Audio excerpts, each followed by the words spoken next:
Good morning to all of you. मेरा नाम सुमित बनर्जी फिर एक बार आप लोगों के साथ जुड़ा हूँ सेल चैप्टर में।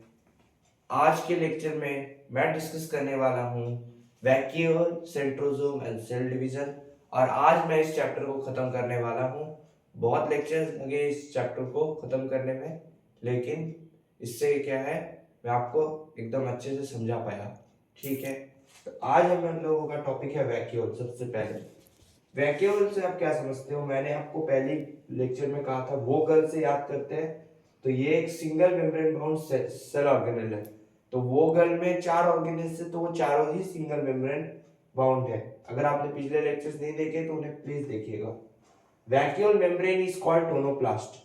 तो वैक्यूल हर एक के मेम्ब्रेन का कुछ ना कुछ नाम होता है अलग अलग। जैसे न्यूक्लियस के membrane nuclear envelope, cell membrane को मतलब सेल का मेम्ब्रेन सेल मेम्ब्रेन, उसी टाइप से वैक्यूल के मेम्ब्रेन को कहते हैं tonoplast. Vacuole membrane is called tonoplast, is called tonoplast. I hope आप सभी देख पा रहे होंगे।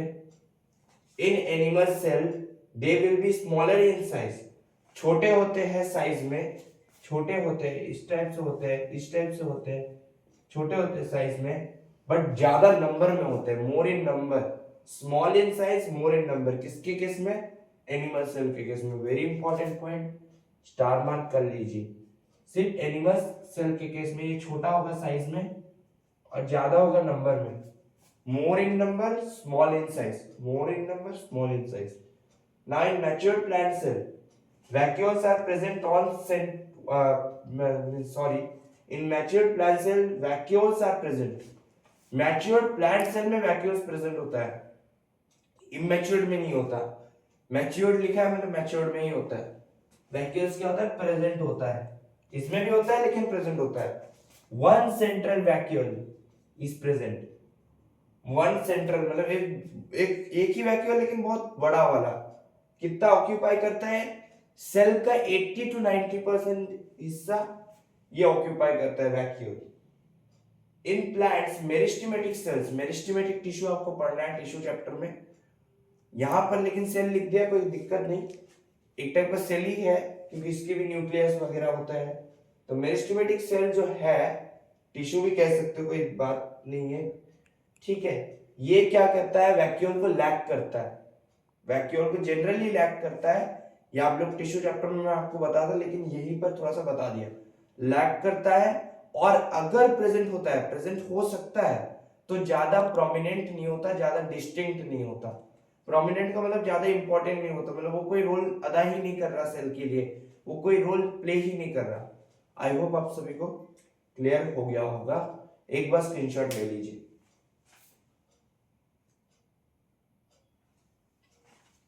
आई होप आप सभी ने स्क्रीनशॉट ले लिया होगा। कैसा लग रहा है आप लोगों को? मजा आ रहा है? आज इस चैप्टर को खत्म करने के बाद थोड़ा सा राहत मेरे को भी मिलेगा, आप लोगों को भी मिलेगा, लेकिन आप लोगों का तो रिवीजन चल रहा है।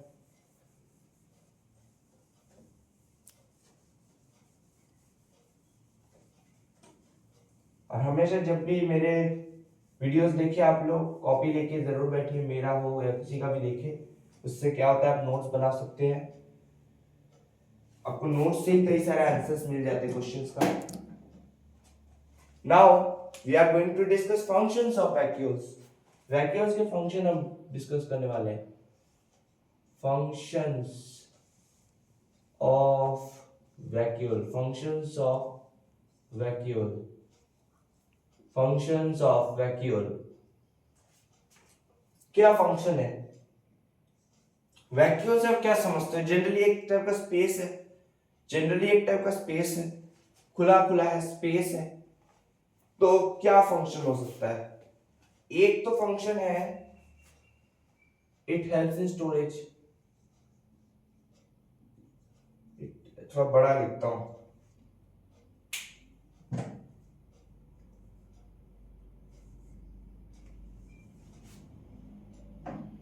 पहला पॉइंट फंक्शन का है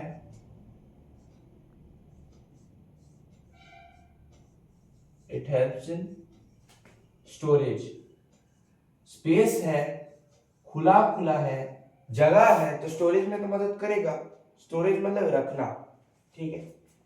It helps in storage. Very important point.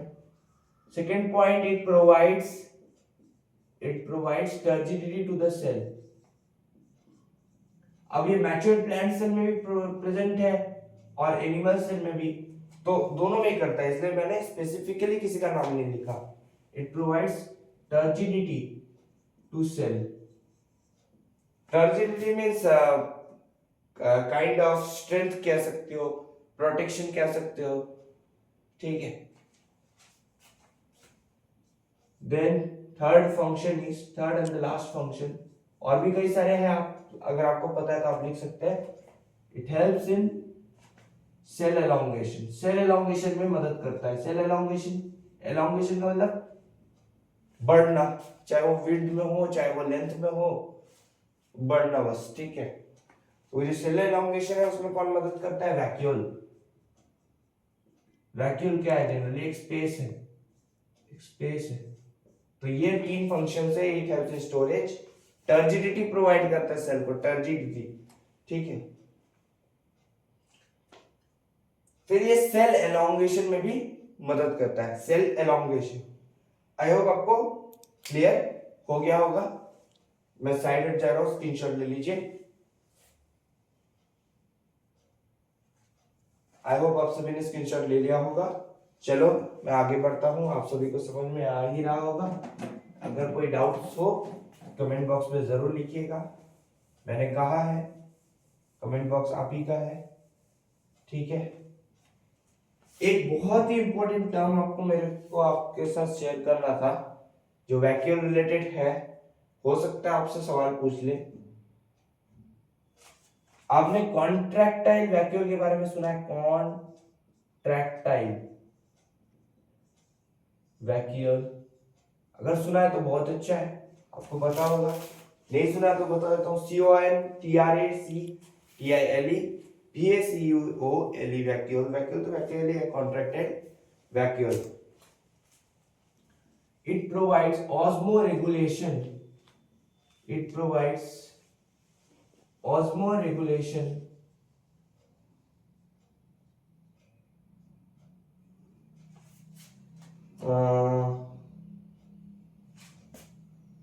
To fresh water protozoans. Protozoans कुछ ऑर्गेनिजम्स होता है, आपको पता होगा. और फ्रेश वाटर जो फ्रेश वाटर का हो, कोई सलाइन नहीं, सैलिनिटी नहीं, कुछ नहीं, तो फ्रेश वाटर के प्रोटोजोन एक ऑर्गेनिज्म है. आई होप आप लोगों ने क्लास 8 में पढ़ा, तो आपको ऐसे कोई दिक्कत होना नहीं चाहिए. प्रोटोजोआ जिसका होलोजोइक मोड ऑफ न्यूट्रिशन होता है. प्रोटोजोआ का शायद होलोजोइक नहीं होता. प्रोटोजोआ का एक माइक्रो ऑर्गेनिज्म से ऐसे समझ सकते हो. ठीक है. एक ग्रुप है. अगर और किसी को जानना है तो कमेंट्स कर सकते हैं आप. कमेंट के बेसिस पे मैं इसके लिए भी कुछ वीडियो बना दूंगा. ठीक है. ऐसे कोई आपके सिलेबस में है नहीं जो आपको बहुत अच्छे से पढ़ना है. ठीक है. ऑस्मो रेगुलेशन का स्पेलिंग थोड़ा गलत लिख दिया हूं. देखिए, ऑस्मो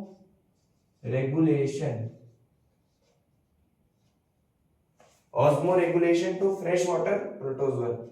कॉन्ट्रैक्टाइल वैक्यूल हो गया. अब हम डिस्कस करने वाले हैं आखिरी ऑर्गेनल, सेंट्रोजोम के बारे में. क्या यहां तक आपको समझ में आया? कोई भी डाउट हो कमेंट बॉक्स में जरूर लिख दीजिए. सेंट्रोजोम के बारे में बता दूं, ये नॉन मेम्ब्रेन स्ट्रक्चर है. नॉन मेम्ब्रेन मतलब इसका कोई मेम्ब्रेन है ही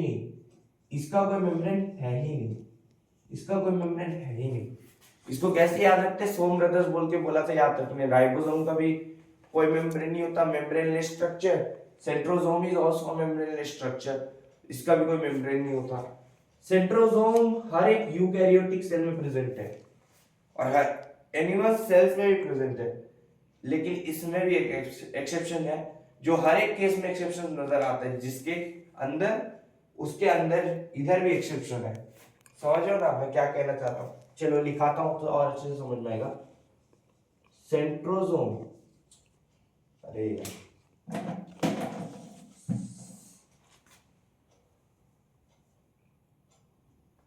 आई होप आप सभी नोट डाउन कर रहे होंगे, आपको दिखाई दे रहा होगा. Centrosome are present in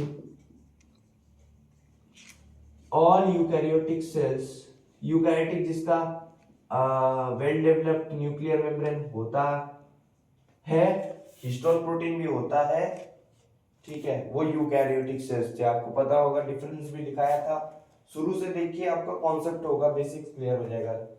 centrosome are present in all eukaryotic cells and animal cell, हर एनिमल सेल हर एक यूकैरियोटिक सेल में प्रेजेंट होता है, but it is absent in, क्योंकि ये एक एक्सेप्शन है, कुछ एक्सेप्शंस होता है, मैंने कहा था हर एक ऑर्गेनल में, न्यूक्लियस में भी था जबकि वो तो ऑर्गेनल था नहीं, but it is absent in matured mammalian RBC. अरे यार, इसका तो सारे ऑर्गेनल्स के साथ दुश्मनी है बोल के याद करने में आसानी है, दुश्मनी है बोल के याद करना आसान है। कैसे आसान है? मैच्योर्ड मैमेलियन आरबीसी के पास ना वेल डेवलप्ड न्यूक्लियर मेम्ब्रेन है, ना न्यूक्लियस है, और क्या नहीं था उसके पास। जब हम पिछले ऑर्गेनल्स पढ़ रहे थे तब ER भी शायद इसके पास नहीं है, ER is also absent in this matured mammalian RBC. तो कई सारे एक्सेप्शंस है, इसके पास कई सारे ऑर्गेनल्स नहीं होते। सेकंड पॉइंट देखो सेंट्रोसोम का, अगर मेरे को भी मैं भूल जाता हूँ, मैं पिछले लेक्चर में जो पढ़ाया रहता हूँ, तो आप लोग देख लीजिएगा, वो लेक्चर्स में आपको कहीं ना कहीं मिल जाएगा ये भी। तो ये बहुत सारी जगहों में एक्सेप्शंस है, तो आप सेल का मेरा वीडियो जो है शुरू से देखिए, तो आपको क्या होगा, अब लिख पाएंगे एग्जाम्स में, कई सारे अच्छे क्वेश्चंस भी डिस्कस किया हूँ। तो centrosome are present in all eukaryotic cells and animal cell, but it is absent in matured mammalian RBC. और एक पॉइंट, मतलब ऐसे बहुत सारे पॉइंट लिखूंगा, centrosome it is present closer to nucleus, मतलब बंद नहीं हो जाता, क्लोजर टू न्यूक्लियस में न्यूक्लियस के नजदीक प्रेजेंट होता है, खास बात है ये, न्यूक्लियस के नजदीक प्रेजेंट होता है, न्यूक्लियस के नजदीक प्रेजेंट होता है। न्यूक्लियस को इसलिए अंडरलाइन कर रहा हूं क्योंकि न्यूक्लियस के बारे में आपको पढ़ाया था, फीचर्स दिखाया था, फंक्शन लिखाया था, कौन डिस्कवरी किया था, बताया था, एकदम डिटेल में अच्छे से पढ़ा रहा हूं मैं, ठीक है। तारीफ कर रहा हूं, तारीफ करने में मेरे को बहुत अच्छा लगता है, लेकिन आप लोगों को अगर कहीं पर भी दिक्कत हो तो कमेंट बॉक्स में जरूर लिखिए। तो न्यूक्लियस क्या था? बेसिक यूनिट ऑफ सेल था, ब्रेन ऑफ सेल था, डायरेक्टर ऑफ सेल था, जो सारे मेटाबॉलिक एक्टिविटीज को कंट्रोल कर रहा था, सारे ऑर्गेनल्स का, ऑर्गेनल सेल के अंदर मतलब मेनली सेल का ही कर रहा था, सेल साइकिल को कंट्रोल कर रहा था। तो ये सब बोला था आपको, आप लोग देख लीजिए, ठीक है। तो न्यूक्लियस के नजदीक प्रेजेंट है, न्यूक्लियस एनिमल सेल का न्यूक्लियस कहाँ है? ये तो सेंट्रोसोम एनिमल सेल में, प्लांट सेल में नहीं है। एक और खास बात बता देता हूं, अगर प्लांट सेल सोचो तो गलत है, एनिमल सेल में ही सिर्फ प्रेजेंट है, ये आप लोग बुलेट देके लिख दीजिए, that centrosome is only present in animal cell, not in plant cell. एक और एरो मार देता हूं, प्लांट सेल में पीसी लिख देता हूं, इसमें सेंट्रोसोम नहीं होता, सेंट्रोसोम नहीं होता, इसलिए न्यूक्लियस कहां है? सेंटर में है। एनिमल सेल का न्यूक्लियस सेंटर में होता है, डिफरेंस में लिखाया था बहुत शुरू में जब क्लासेस लेता था सेल का, तो उसमें लिखाया था दो, ठीक है। तो आई होप आपको समझ में आया होगा। तो लिखाया था तब क्या था, न्यूक्लियस पेरीफेरी में होता है प्लांट सेल का, और एनिमल सेल में न्यूक्लियस सेंटर में होता है। तो यहाँ पर न्यूक्लियस सेंटर में, तो सेंटर में है, तो न्यूक्लियस की जो नजदीक में ही है सेंट्रोसोम, समझ में? चलिए, 2 पॉइंट था। अब शायद और स्पेस नहीं है, मैं आगे लिखाऊंगा तीसरा और चौथा पॉइंट, आप लोग स्क्रीनशॉट ले लीजिए, स्क्रीनशॉट ले लीजिए।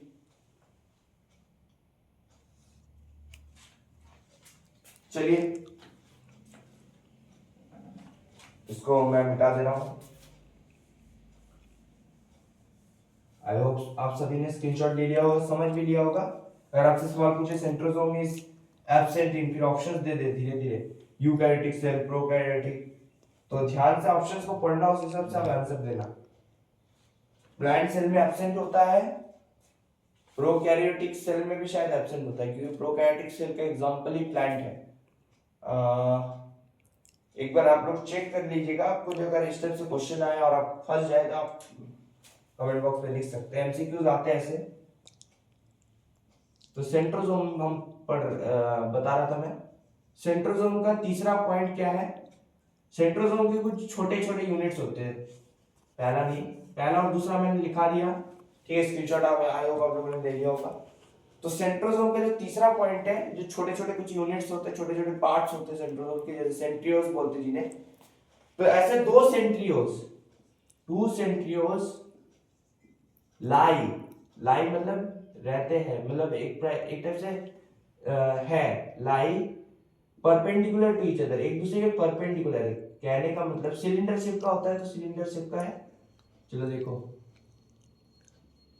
अरे यार एक सेकंड, अब हो गया, ठीक है। दो सेंट्रियोल, वहां जगह नहीं था, तो दो सेंट्रियोल्स एक दूसरे के परपेंडिकुलर होते हैं। कैसे देखो, जैसे ये एक सेंट्रियोल और यहीं पर एक और सेंट्रियोल, तो 90 डिग्री नहीं बना, 90 डिग्री, यही बोल रहा है। दो सेंट्रियोल एक दूसरे के परपेंडिकुलर होते हैं, परपेंडिकुलर में 90 डिग्री फॉर्म करेगा, परपेंडिकुलर होते हैं एक दूसरे के, परपेंडिकुलर होते हैं। क्लियर हुआ? चलिए चौथा पॉइंट लिखिए। चौथा पॉइंट में रिलेटेड टू फंक्शन लिखा था, इसके दो ही फंक्शन है, एक ही पॉइंट में हटा दूंगा तो पूरा सेंट्रोसोम खत्म हो जाएगा। मान लो फीचर्स पूछे तो आप फंक्शन को लिख सकते हैं, क्योंकि सेंट्रोसोम का फंक्शन थोड़ा अलग ही है, वो सेंट्रोसोम को थोड़ा अलग से समझाता है। क्लियर किया? मेरे बात आपको समझ में आ रहा है? नहीं आ रहा तो कमेंट बॉक्स में लिखिए, ठीक है, कोई भी दिक्कत हो आप पूछ सकते हैं, मैं आपका दोस्त हूं, जरूर क्लियर करने का कोशिश करूंगा। तो चौथा पॉइंट है, it helps in spindle fibre formation.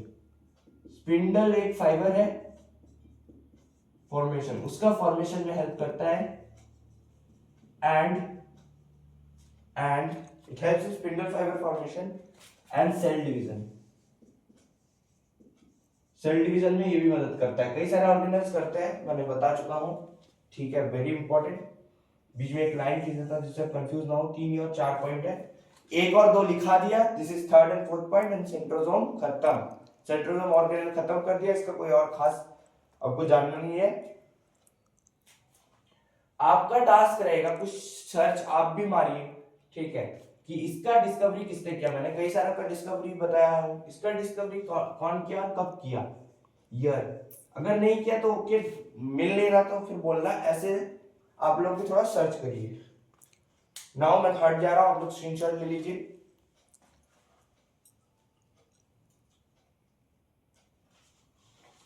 So this topic is clear.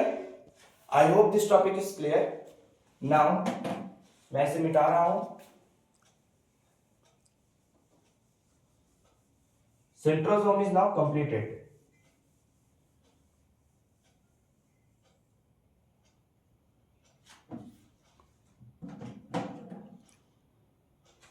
Now we are going to discuss the last topic, as because all organelles are completed, their features, their functions. Now I am going to discuss the last topic of the cell chapter, cell division, which is partially difficult, not so difficult. If you read it in correctly, properly, give it time for 30 to 45 minutes, this topic अच्छे से पढ़ेंगे तो आपको ऐसा कोई दिक्कत होगा नहीं। तो सेल डिवीजन को अभी मैं डिस्कस करने वाला हूँ। सेल डिवीजन में आपको पढ़ने हैं दो टाइप्स, ठीक है, ऐसे कि सारे सेल ऑर्गेनल्स, उनके फीचर्स, फंक्शंस हमने पढ़ लिए एकदम फ्लो चार्ट के फॉर्म में, बेसिक से लेकर उधर तक सब अच्छे से पढ़ा दिया हूँ। सारे वीडियोस देखिए, आपको समझ में आ जाएगा। चलिए, सेल डिवीजन में आपको पढ़ना है माइटोसिस और मियोसिस, दो इसके टाइप्स हैं। इन दोनों के फर्दर 4 फेजेस होते हैं, फर्दर 4 फेजेस होते हैं, prophase,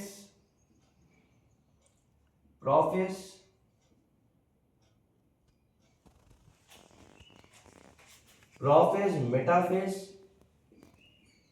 anaphase, telophase, prophase, anaphase, telophase. Same यही 4 यहां पर भी है, यही 4, प्रोफेज, मेटाफेज, एनाफेज, टेलोफेज। आप लोग वही लिख दीजिए जो इधर चारों लिखा, वही चारों लिख दीजिए। प्रोफेज यहां पर, मेटाफेज यहां पर, एनाफेज यहां पर, वहां पर, टेलोफेज यहां पर, तो मियोसिस में भी है। अब सबसे जरूरी चीज है, जब हम इन फेजेस में घुसने वाले हैं तो फेजेस से पहले हमें माइटोसिस और मियोसिस के बीच का डिफरेंस देखना पड़ेगा, इसलिए मैंने कॉलम खींच दिया कॉलम खींचने से क्या होगा, मैं डिफरेंस फॉर्मेट में से लिख दूंगा।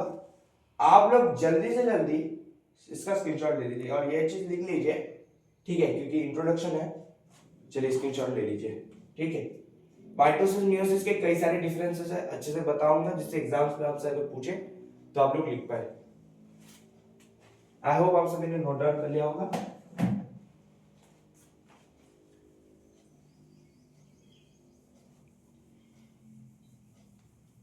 मैं कॉलम को ही मिटा दिया, कोई बात नहीं, फिर से एक बार बना देता हूँ। कितना टाइम लगता है माइटोसिस मियोसिस। तो माइटोसिस और मियोसिस, पहले पॉइंट किसके बेसिस पे लिखोगे? माइटोसिस और मियोसिस लोकेशन के बेसिस पे लिखेंगे तो माइटोसिस कहाँ होता है? लोकेशन कहने का मतलब ऑकर कहाँ होता है, जनरली होता कहाँ है? लोकेशन मतलब तो वही हुआ। अब माइटोसिस तो जिधर कहीं ऑकर नहीं हो जाएगा ना, वो एक स्पेसिफिक जगह पे होगा। तो on the basis of location, इस वन को अच्छे से लिखते हैं। आई होप आपको वन दिखाई दे रहा होगा। तो माइटोसिस का पहला पॉइंट है, मतलब लोकेशन के बेसिस पे ही माइटोसिस मियोसिस का, that mitosis it occurs in somatic cells. ये थोड़ा सा टर्म डिफिकल्ट है लेकिन याद ही करना पड़ेगा। सोमैटिक सेल्स में ऑकर होता है। और मियोसिस जो है it occurs in germ cells. Germ cells मतलब जर्म के सेल्स जो है, रिप्रोडक्टिव सेल्स भी बोलते हैं इनको। तो ज्यादा अच्छे से याद होगा, दोनों याद कर लीजिए तो मार्क्स आपको अच्छा मिलेगा। तो रिप्रोडक्टिव सेल्स या फिर जर्म सेल्स, इन दोनों में ही मियोसिस ऑकर होता है, जर्म सेल्स या फिर रिप्रोडक्टिव सेल्स। और ये जो माइटोसिस है ये ऑकर होता है सोमैटिक सेल्स में। दोनों चीज आपको समझ में आया होगा। ये माइटोसिस और मियोसिस का डिफरेंस बता रहा हूं, ठीक है। जो आपके एग्जाम्स में मान लो पूछ लिया तो आप 2-3 लिख सकते हो मेरे ही इधर से, ठीक है। एग्जाम्स में बहुत पूछता है। सेकेंड पॉइंट इज, एक अंडरलाइन मार देता हूं इन दोनों के बीच में, ये पहला पॉइंट था। Second point is number of chromosome remain same. ये क्रोमोसोम के बेसिस पे बता रहा हूं। एक क्रोमोसोम है माइटोसिस का, तो उसका जो जितना भी क्रोमोसोम है वो हमें नहीं पता माइटोसिस का कितना है, लेकिन जितना भी वो सेम ही रहेगा। Number of chromosome remain same. और इसके मियोसिस के केस में वो नंबर ऑफ क्रोमोसोम आधा हो जाता है। मतलब क्रोमोसोम इतना सारा है वो आधा हो जाएगा। क्रोमोसोम मान लो, क्रोमोसोम इसके पास क्रोमोसोम 5-6 है तो वो आधा हो जाएगा, 3 हो जाएगा। 6 है तो 3 हो जाएगा ना, आधा हो जाता है। लास्ट टॉपिक है सेल डिवीजन। इसके बाद सेल चैप्टर खत्म हो जाएगा। तो आप धड़ाधड़ रिवीजन करिए, मेरे वीडियोस को दोबारा देखिए, जो टास्क जो क्वेश्चंस मैं दिया हूं उसको प्रैक्टिस करिए, ठीक है। तो number of chromosome remain same, number of chromosome become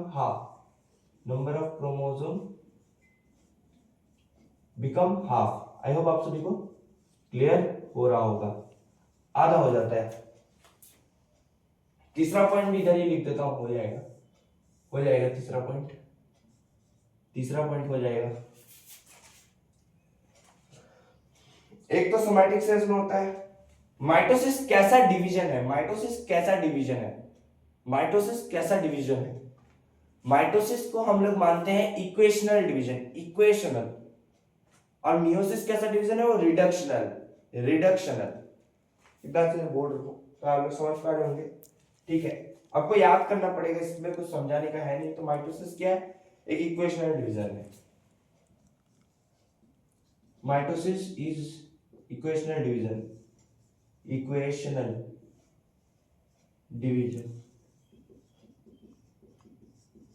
और मियोसिस इज रिडक्शनल डिवीजन। कोई दिक्कत तो बोल दीजिएगा, ठीक है। 3 पॉइंट और 3 लिखा दूंगा, जल्दी से जल्दी इसको नोट डाउन कर लीजिए, स्क्रीनशॉट ले लीजिए। सेल डिवीजन बोला, दो उसका टाइप बोला, दोनों टाइप के फेजेस बोल दिए, फिर यहाँ डिफरेंस दिखा रहा हूँ। तो स्टेप बाय स्टेप जा रहा हूँ, फिर फेजेस में खत्म करके सेल चैप्टर खत्म। आप लोग रिवीजन करते रहिए क्योंकि एनुअल एग्जाम अभी भी आपका बाकी है, मेरे को जहां तक लग रहा है। दूसरे स्कूल के बच्चे देख रहे हैं तो उनका तो कहीं कहीं फरवरी में खत्म होता है, कहीं कहीं जनवरी में। तो नो इश्यू, आप लोग देखिए, देख के समझिए अच्छे से एकदम कॉन्सेप्ट बेसिक से लेके जैसा भी क्वेश्चन है आप लोग अटेम्प्ट कर ही लोगे। 3 डिफरेंस दिखा दिए, इसके बाद क्या डिफरेंस है आप लोगों का, माइटोसिस और मियोसिस लिखा है तो मैं और लिख नहीं रहा, डायरेक्ट 4th पॉइंट लिख दे रहा हूं और एक कॉलम बना दे रहा हूं, ठीक है। 4th पॉइंट क्या लिखोगे, यहां पर ये जो माइटोसिस है इसमें 2 डॉटर सेल प्रोड्यूस्ड होता है, 2 daughter cell is produced, cell is produced, इसमें 2 डॉटर सेल प्रोड्यूस्ड होता है, 2 डॉटर सेल प्रोड्यूस होता है, इसमें 4 गेमेट्स प्रोड्यूस होता है, 4 गेमेट्स आर प्रोड्यूस्ड, ठीक है। 14 पॉइंट समझ में आया। 2 डॉटर सेल प्रोड्यूस होता है माइटोसिस में, 4 गेमेट्स प्रोड्यूस होता है मियोसिस में, 4 गेमेट्स।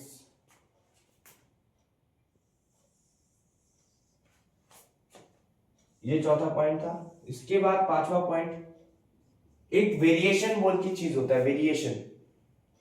वेरिएशन मतलब आप लोग समझ गए, वेरिएशन मतलब कुछ डिफरेंस या कुछ अलग होना, कुछ वेरिएशन या इस टाइप से, ठीक है। तो वेरिएशन बोल के एक पॉइंट होता है, वेरिएशन के बेसिस पे भी सेल डिवीजन का डिफरेंस बनाया जाता है इन दोनों टाइप्स का, माइटोसिस और मियोसिस का। तो माइटोसिस में क्या होता है, कोई वेरिएशन नहीं होता, कोई वेरिएशन नहीं होता, तो नो वेरिएशन, नो वेरिएशन। और मियोसिस में क्या होता है, वेरिएशन होता है लेकिन किस कारण से, कारण भी तो पूछते हैं, इसमें नहीं हो रहा, इसमें हो रहा है तो इसमें क्यों हो रहा है, तो इधर वेरिएशन होता है, variation is present due to crossing over, bracket में लिखिए ड्यू टू क्रॉसिंग ओवर, अरे एक दूसरे को क्रॉस कर रहे हैं ना, cross, due to crossing over, cross due to crossing over, variation is present due to crossing over, due to crossing over. Sixth and the last point, function के basis पे लिखा दे रहा हूं, फंक्शन के बेसिस पे लिखा दे रहा हूं। माइटोसिस का फंक्शन क्या है, माइटोसिस का मैं दोबारा रिपीट कर दूं, ये जो 4th 5th पॉइंट है माइटोसिस और मियोसिस के नीचे लिखना था, तो माइटोसिस मियोसिस अगर आपका लिखा हुआ है तो आपका जगह मान लो नहीं है, आप दूसरे पेज में शिफ्ट कर लीजिए, लेकिन माइटोसिस मियोसिस लिखिए, उसी का ये डिफरेंस मैं लिखा रहा हूँ, 6 डिफरेंस लिखा रहा हूँ, जिससे मान लो 4 पूछे 5 पूछे तो आप 6 ही लिख सकते हैं, आपके पास तो ऑप्शंस है। तो फंक्शन के बेसिस पे क्या है, माइटोसिस का फंक्शन है ग्रोथ में मदद करता है, बढ़ने में मदद करता है, रिपेयर करने में मदद करता है, ठीक है। तो क्या लिखेंगे, mitosis it helps in growth, it helps in growth and repair. इसमें क्या है, इसमें मियोसिस में मियोसिस हेल्प्स इन रिप्रोडक्शन,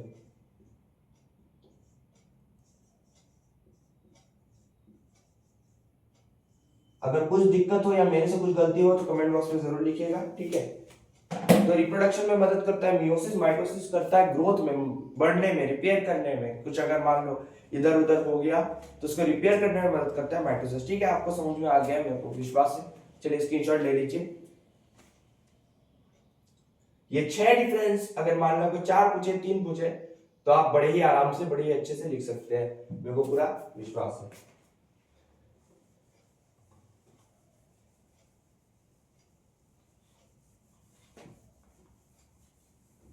अब मैं पढ़ाने जा रहा हूं, बताने जा रहा हूं, पढ़ा तो नहीं रहा, नॉलेज शेयर करने जा रहा हूं प्रोफेज का, प्रोफेज के बारे में। 4 फेज बोला था, अब मैं अगर मान लो चारों फेज को बता दिया तो दोनों के लिए हो जाएगा, माइटोसिस के लिए भी मियोसिस के लिए भी सेम ही है।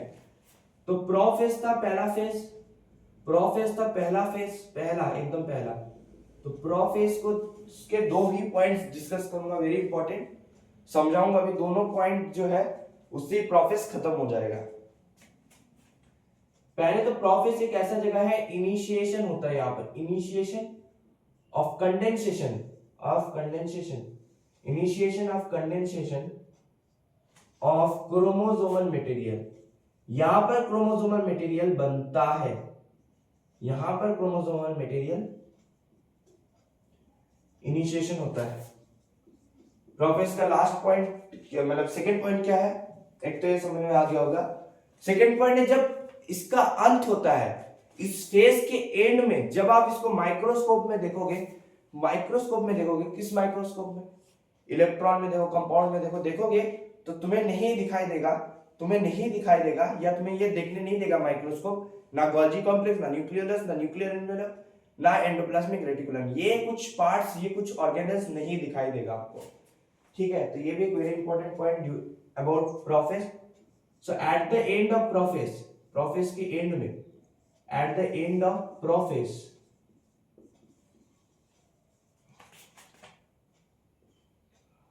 if we see cell under microscope,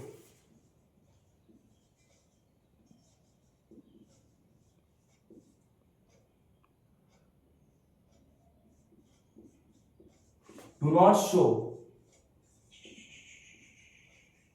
show Golgi complex, GC लिख देता हूं, आप लोग पूरा लिखिएगा, गोल्जी कॉम्प्लेक्स, गोल्जी बॉडी भी लिख सकते हो, एंडोप्लाज्मिक रेटिकुलम ईआर लिख दे रहा हूं, न्यूक्लियोलस एटसेट्रा, ठीक है। ये 2 पॉइंट है प्रोफेस का। कैसा आया, लग रहा है, मजा लग आया, समझ में आ रहा है, अच्छा लग रहा है, नया कुछ सीखने को मिल रहा है, ठीक है, अच्छा लगेगा। चलिए स्क्रीनशॉट ले लीजिए,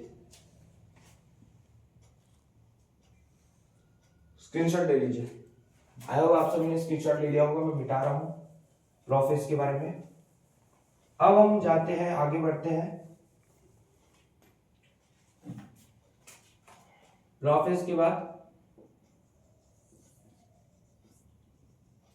मेटाफेज। मेटाफेज में क्या होता है, जो एक काइनेटोकोर होता है, स्पिंडल फाइबर, हाँ काइनेटोकोर जो होता है, क्रोमोसोम के बीच में काइनेटोकोर होता है, इसको बोलते हैं काइनेटोकोर। 2 क्रोमोसोम के बीच में बोलते हैं, उसको काइनेटोकोर बोलते हैं। और 2 क्रोमैटिड को जो जोड़ के रखते हैं उसको बोलते हैं सेंट्रोमेर। तो अलग अलग चीजें। तो क्या करोगे, यहां पर मेटाफेज में लिखोगे स्पिंडल फाइबर जो मैंने बोला ना सेंट्रोसोम बनाने में मदद करता है, वही spindle fibre attached to kinetochore of the cell, chromosome नहीं, काइनेटोकोर ऑफ द सेल का, नॉट क्रोमोसोम, ठीक है, गलती से बोल दिया था। वो सेल का काइनेटोकोर जो है उससे अटैच होता है spindle fibre. Metaphase, this is the stage, ये एक ऐसा स्टेज है, this is the stage at which morphology of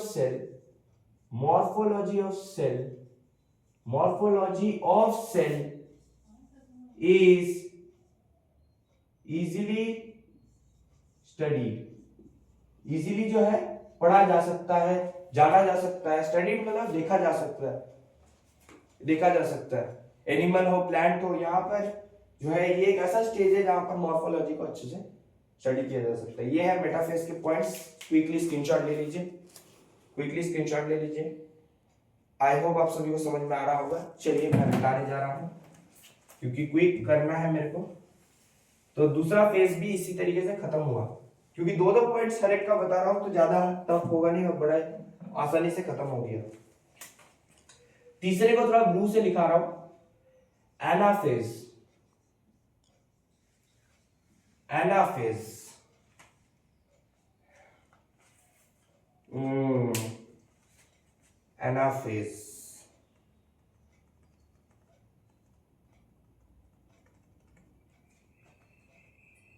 चलिए आपको भी कुछ टास्क देता हूं, आप लोग क्या करिए, एनाफेज का पहला पॉइंट खुद से लिखिए, दूसरा भी खुद से लिखिए, खुद भी कुछ ट्राई करिए, पूछिए टीचर से, ठीक है। आपको क्या लगता है कि एनाफेज के क्या पॉइंट्स हो सकते हैं। अगर यहां पर कोई दिक्कत हो तो मैं बता दूंगा, ऐसे मेरे को पता है, लेकिन मैं आपको जस्ट कुछ टास्क दे रहा हूं, आप लोग भी करिए।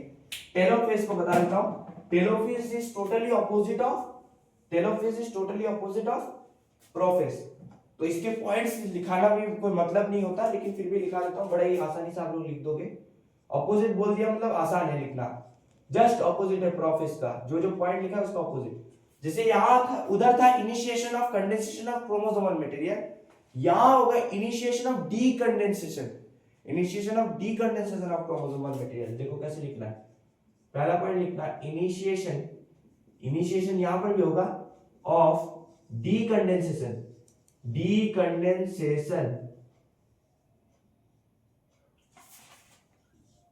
ऑफ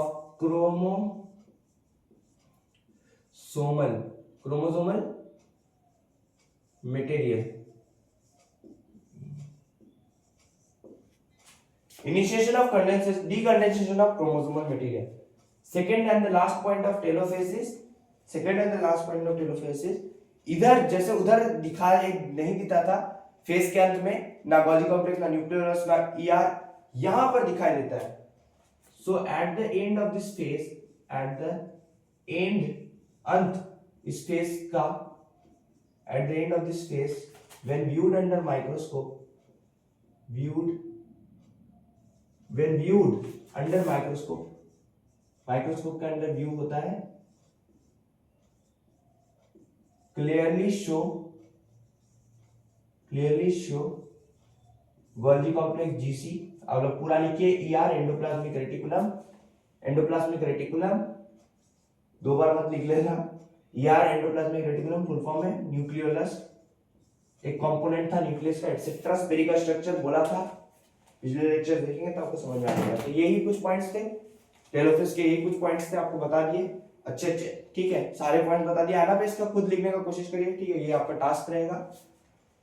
एक बार स्क्रीनशॉट ले लीजिए, कुछ कहना है आपको, स्क्रीनशॉट ले लीजिए। अब मैं इसे मिटा रहा हूं, जाते जाते मैं कुछ होमवर्क देके जा रहा हूं, क्योंकि अब सेल चैप्टर खत्म हो चुका है, ठीक है। आई होप आप सभी ने स्क्रीनशॉट ले लिया होगा। जाते जाते यही होमवर्क दूंगा।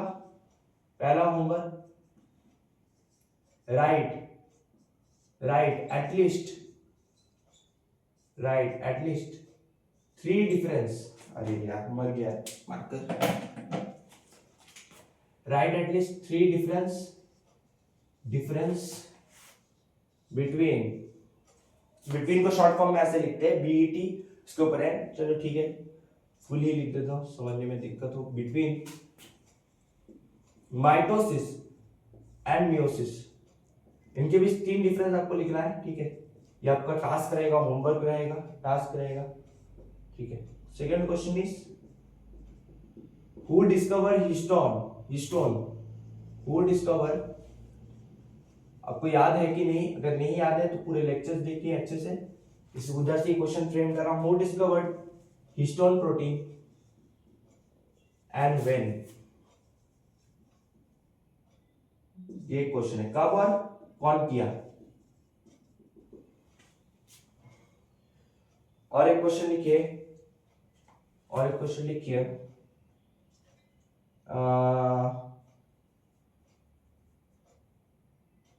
और राइट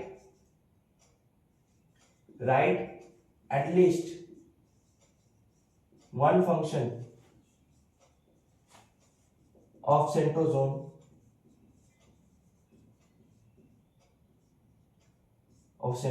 और एक क्वेश्चन लिखिए, चौथा लास्ट, दैट